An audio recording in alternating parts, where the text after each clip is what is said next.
શું? સ્વામી ઓનલાઈન પ્રશ્ન છે. મહારાજે કીધું ઉકા ખાચરની જેમ સેવા કરે તો મલિન વાસના ટળી જાય.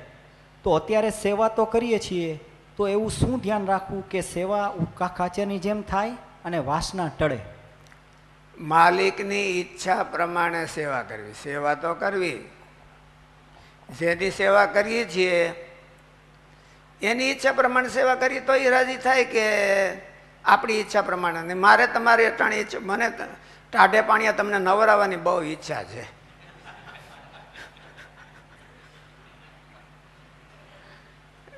મને તમને ખવડાવવાની બહુ ઈચ્છા છે, પણ બોલે કે હું અહીં ગળે આવી ગયો છું તો પણ ના, મારે ખવડાવવું તો પડશે જ તમને. એટલે માલિકની ઈચ્છા હોય એ પ્રમાણે કરે એને સ્માર્ટ વર્ક કર્યું કહેવાય. જેની સેવા કરી છે આપણે મહારાજની સેવા કરી છે. મહારાજે જ કીધું છે કે ભાઈ આ મને સેવા બહુ ગમે, ટેલ ચાકરી કરે એ શ્રેષ્ઠ છે એવું કીધું છે. પણ કેવી રીતે ટેલ ચાકરી કરવી એની હોતે મેથડ હોતે મહારાજે કે નિષ્કુળાન સ્વામીએ કીધી હોય તો એને હોતે ધ્યાનમાં રાખવાનું. એવી રીતે કરે તો આને આ જન્મે પાર પડી જાય, નહીં તો ન પડે.